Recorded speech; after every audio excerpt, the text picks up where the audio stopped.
My parents handed the family bakery to my sister and told me I was meant for the background. For years, I stayed silent, decorating cakes no one knew I made, until I lost everything. Left with nothing but my kids and a broken dream, I risked it all to build a magical dessert bar from scratch. I never planned on going viral, or that my biggest rival would be my own sister. But when my new life caught fire, secrets and tempers finally exploded.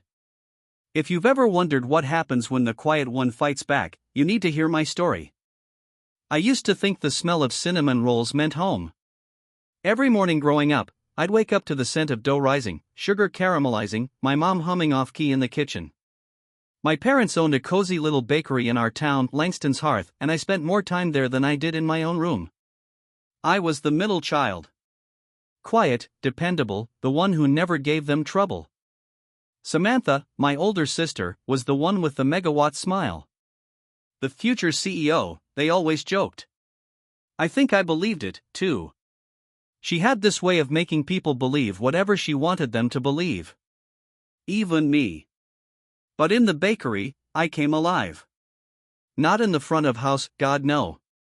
I preferred the back kitchen, where I could lose myself in the details.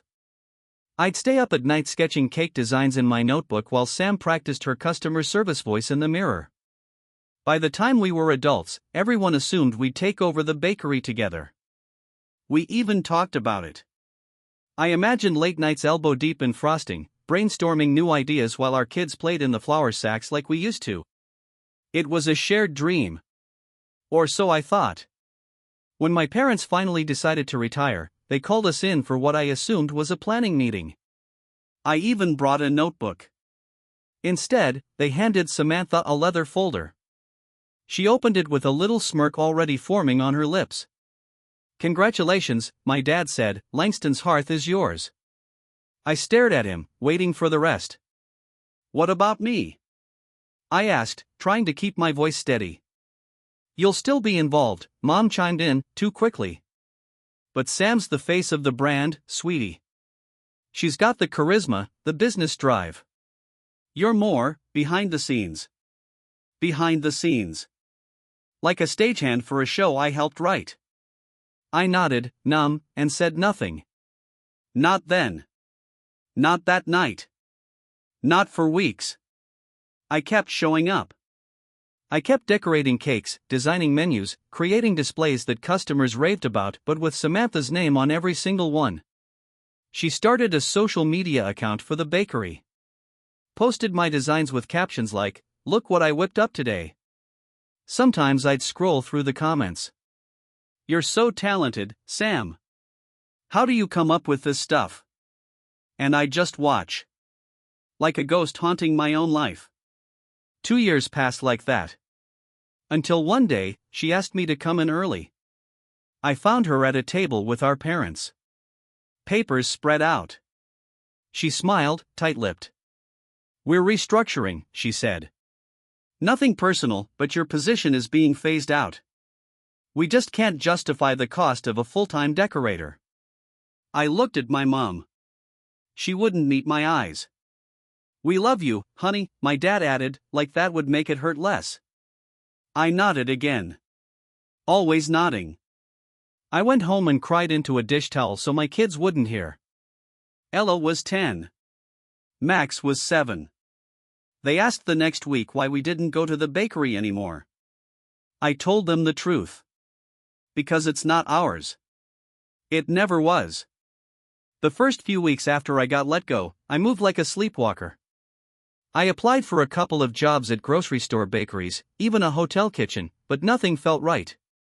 The thought of churning out sheet cakes with no soul made me nauseous. So I stopped trying. Money got tight fast. I picked up some freelance design gigs, wedding invitations, menus for local restaurants, even a chalkboard mural at a yoga studio. Anything to keep the lights on.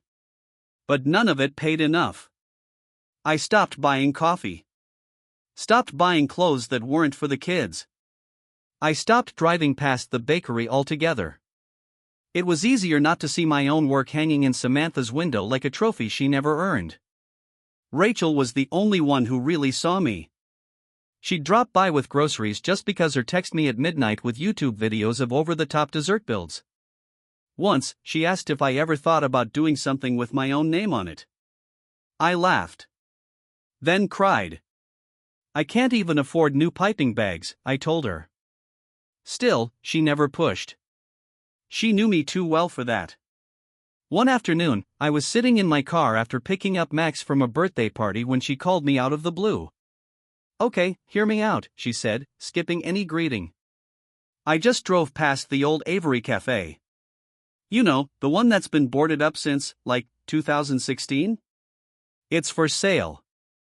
Super cheap. Looks like hell, but I swear, it has magic bones. I laughed again. Rachel, I can't even afford to fix my dishwasher. I'm not buying a cursed cafe. But she sent me the listing anyway. That night, after the kids went to bed, I opened the link. The photos were rough. Cracked tiles, peeling wallpaper, a back kitchen that looked like a horror movie set. But something about it, God help me, sparked. There was one photo of the front window, still intact, with soft morning light coming through. You could see dust motes floating midair like fairy dust. It hit me in the chest. I closed my laptop. But the next day, I drove by. The building was worse in person. But I pressed my hand to the window and stared in. I pictured a reading nook where the counter used to be. Painted murals. Warm lighting. Dessert trays that looked like storybook pages come to life. And I knew. I emptied my small retirement account and took out a personal loan. It wasn't much. But it was enough to buy the building and apply for the permits. I didn't tell my parents. I didn't tell Samantha. Rachel cried when I signed the papers. You're doing it, she whispered, hugging me tight. You're really doing it. That week, I told Ella and Max. I showed them the blueprints I sketched on napkins. I told them I needed their help coming up with a name. Max suggested Sugar Fortress. Ella rolled her eyes. It was Ella who said, it feels like a place from a storybook. Like, Whimsy in Whiskers. I tweaked it. Whimsy and Whisk. That night, I lay in bed staring at the cracked ceiling, wondering what the hell I'd done. But deep down, for the first time in years, I didn't feel invisible. I felt alive. The first month was chaos. There were holes in the roof. The plumbing groaned like it was haunted. The back kitchen needed to be gutted. I wore the same 2 pairs of paint-stained leggings for weeks and got calluses on my fingers from scraping old tile. But I smiled. Every single day. Rachel became my unofficial forewoman, watching YouTube tutorials on electrical wiring, negotiating with plumbers, bartering with a local carpenter who agreed to refurbish the antique pastry case in exchange for free desserts when we opened.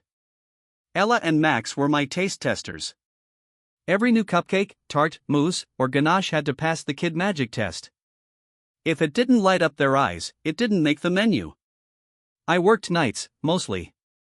After I tucked them in, I'd sneak back to the cafe and experiment with recipes. I wanted each dessert to feel like a page from a story. Sleeping Beauty's blackberry tart, Hansel's gingerbread forest, Cinderella's midnight macaron. Over the top? Maybe. But it made me feel like I was building a little world, not just a business. Rachel helped with branding. We designed menus that looked like old storybooks. Painted the walls with vines and stars. Installed mismatched velvet chairs and hanging lanterns that glowed like fireflies. It was like stepping into a dream. I launched softly, no big opening, no announcements. Just opened the doors on a rainy Thursday with a chalkboard sign that read, Whimsy and Whisk now open. Come find your story. The first day, we had 6 customers. The second day, 15. Then a local blogger showed up, some college student with a food review account and 1,000 followers. She tried the Thumbelina strawberry mousse and posted a photo with the caption, This isn't just dessert. It's art. By the weekend, we had a line out the door. TikTok found us next. Someone made a 15-second clip of the library wall and cinnamon smoke curling around a glowing teacup. Within days, it had 500,000 views. People started driving in from 3 towns over. Some cried at the decor. Some asked to book birthday parties, bridal showers, book club events. One guy proposed to his girlfriend by hiding a ring in a poison apple crumble. I still wore no name tag. I didn't do interviews. I kept my face out of everything. Let the desserts speak for themselves. Meanwhile, I started hearing whispers about Langston's hearth. Delayed orders. Burned pastries. Rumors of understaffing. One post said, "This place isn't what it used to be." Another added, "Feels phoned in lately." I didn't feel triumphant. Not yet. I mostly felt quiet. Like I was finally breathing in a room I hadn't realized was suffocating me. I saw Samantha's new social media strategy, though. She leaned in harder, posting filtered selfies with flat cupcakes, running promotions like "Get a dozen, tag us, and maybe you'll be featured." She smiled bigger. The kind of smile you paste on when something's slipping through your fingers. But I didn't reach out. I was too busy keeping up with Whimsy and Whisk, growing faster than I'd ever imagined. One evening, after locking up, I found a handwritten note slipped through the door. No name. Just, "This place feels like magic. Thank you for making it real." I cried for 20 minutes in the back kitchen. Not because I was sad. Because for the first time in my life I was finally seen. I never imagined that something as small as a cinnamon bun could make strangers line up down the block. But word of mouth was wildfire. Local bloggers featured Whimsy and Whisk every other week. TikTokers traveled just to film themselves opening our secret storybook menu, their eyes wide as each dessert arrived on a wooden tray with a tiny scroll describing its fairy tale origin. I stayed out of the spotlight. No interviews. No photos of me on the wall. When people asked to meet the owner, I'd say I was just part of the team. It felt safer that way, like if I didn't claim it, no one could take it from me. Ella and Max took their roles seriously. Ella would critique my frosting colors, "Too much blue, Mom, it should look more like the sea in a painting." Max became the official secret menu tester, delighted to find each week's new surprise. On Saturdays, they'd help me decorate the little reading nook or arrange cookies on tiered stands, their giggles echoing off the newly painted walls. Rachel took over our Instagram, posting candid photos, hands rolling dough, a child's drawing tacked to the bulletin board, close-ups of powdered sugar falling in slow motion. No faces, she promised, and stuck to it. Our following exploded. People started asking if we'd host workshops or take pre-orders for weddings. Some customers became regulars. There was the retired librarian who brought a new grandchild every month, the nurse who told me coming here was her reset button, the couple who ordered the same scone and tea, rain or shine, always sitting in the sunniest window. Still, I felt the old ache whenever someone mentioned Langston's hearth. Samantha's bakery, my old home, was struggling. People started mentioning it in the shop, murmurs about how the magic's gone. Someone left a 1-star review online, complaining about dry cake and rude service. Samantha responded with a long, defensive reply about haters and not understanding the family legacy. It stung. Even after everything, I didn't want to see her fail. But she'd built a brand on borrowed shine, and when the real source was gone, it faded. My parents? They had no clue. Every so often, Mom would call and ask if I'd thought about getting a steady job again. I'd say I was doing freelance design, which wasn't exactly a lie. I couldn't bear to tell them the truth, not yet, not until I knew Whimsy and Whisk would last. Then, out of nowhere, we were invited to participate in the city's annual food festival. Rachel signed us up without asking. "It's time," she said. "You can't hide in the kitchen forever." I wanted to say no, but Ella looked up at me, her eyes shining. "It's like you're in a story, Mom. You get to be the hero." So I agreed. The announcement made the rounds online. Samantha posted immediately, boasting about her legacy booth and hinting that she'd be showing off her signature creations. I felt the familiar mix of dread and resolve. This was it. For years, I'd been invisible, watching someone else take credit for my work. Now, my desserts would stand in the sunlight with my own name, even if no one knew who I was. The week leading up to the festival, the bakery was a frenzy of preparation, new recipes, final touches on the decor, testing samples until I thought I'd never want to taste sugar again. I worked late every night, my heart pounding with a cocktail of anxiety and hope. Whatever happened next, I'd know I'd built something real. The morning of the food festival dawned bright and unseasonably warm, the kind of day that promises new beginnings. I woke up before sunrise, heart pounding, hands trembling as I loaded the car with boxes of pastries and platters arranged with more care than I'd admit. Ella and Max wore aprons with little embroidered books and whisks. Ella had designed them herself. Rachel showed up early, hair pulled into a warrior's braid, wielding her phone like a sword for live social updates. When we arrived at the festival grounds, the air was thick with the smell of roasting coffee and melted chocolate. Vendors hustled, stringing banners, setting up tents. The Langston's hearth booth stood front and center, big gold sign, tables stacked high with cupcakes and eclairs, and Samantha in a tailored white dress, orchestrating staff like a general. She didn't notice me at first.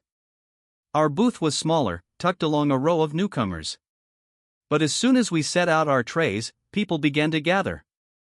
Rachel wrote Whimsy and Whisk, a dessert story, on the chalkboard, and below it, in Ella's looping script, "Come taste the magic."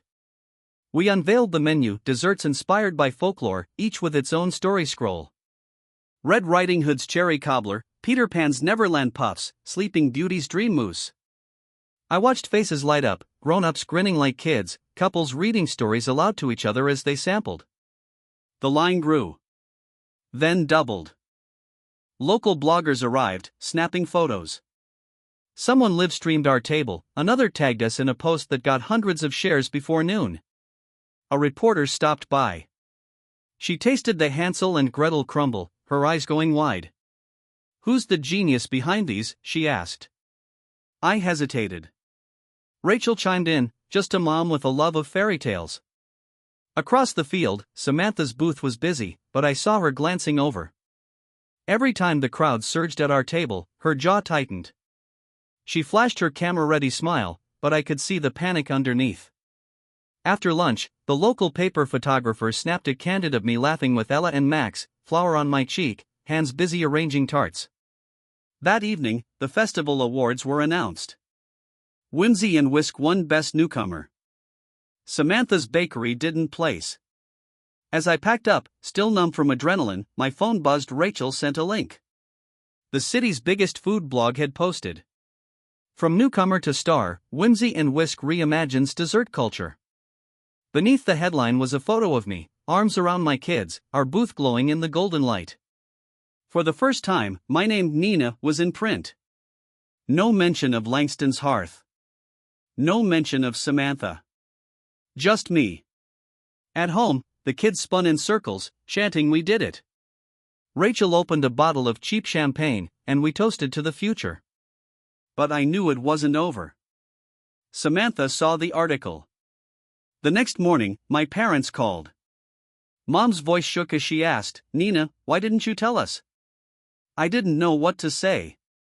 For the first time, I realized the secret wasn't just mine anymore. I'd barely slept when Samantha stormed into Whimsy and Whisk the next morning. She burst through the door just after opening, catching me mid-coffee, flour on my hands, hair still damp from a hurried shower. She didn't wait for privacy, she wanted an audience. Customers in the reading nook, Ella and Max coloring at a back table, Rachel arranging muffins near the window. Everyone heard her voice. "You couldn't just let me have this, could you?" she hissed, her eyes wild and red-rimmed. "You had to make it about you. Stealing my customers, my reputation. Do you enjoy embarrassing me?" For a moment, I just stared. All my life, I'd been the peacekeeper. The quiet one. Always stepping aside, never causing waves. But as I looked around, at the faces who had come for the magic I'd made, at my kids watching with wide, anxious eyes, I felt something old and heavy crack inside me. I stood tall. "I didn't take anything from you, Sam," I said, voice steady, louder than I meant. "I built something. While you were using the family name, I was working nights, cleaning bathrooms, baking until my hands cramped. Every dessert here is mine. Every smile, every story, every child who thinks this place is magic, it's because I refuse to disappear. Samantha scoffed, scanning the cafe.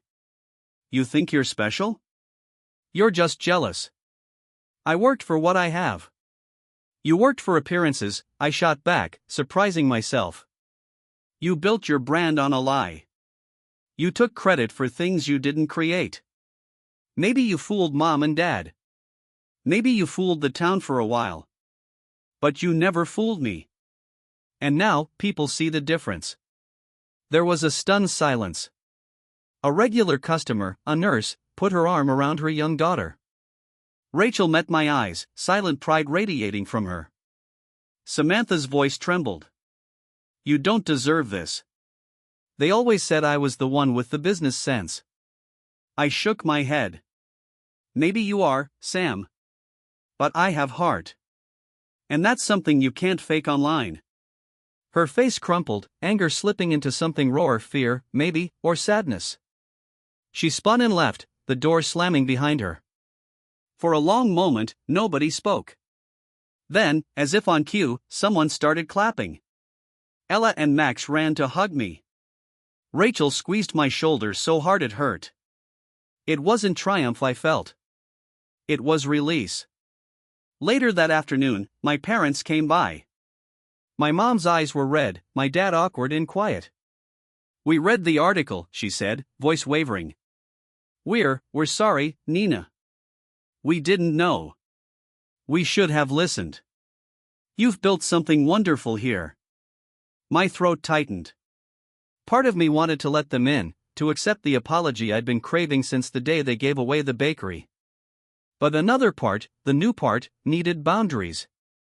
I appreciate that, I told them.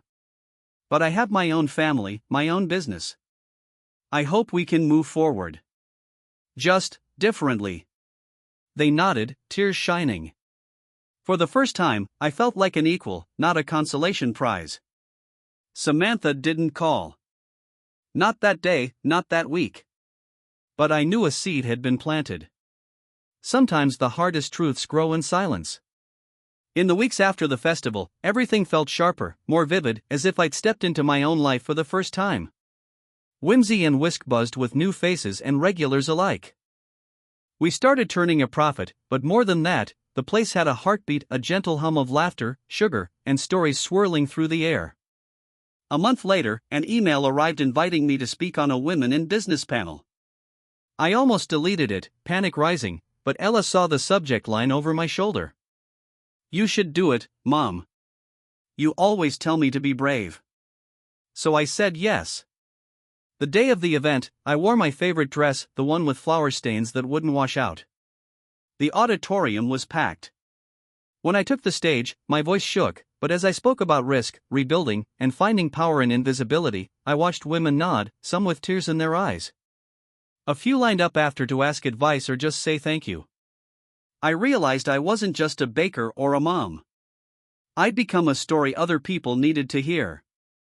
That summer, we got an investment offer from a local group eager to help us expand. I said yes, on one condition: Ella would help design the new space. She beamed, pulling out sketches she'd already been working on, a little architect in the making. Opening day for the second Whimsy and Whisk, the cafe was twice as busy as our first. Customers brought friends from out of town. Reporters stopped by.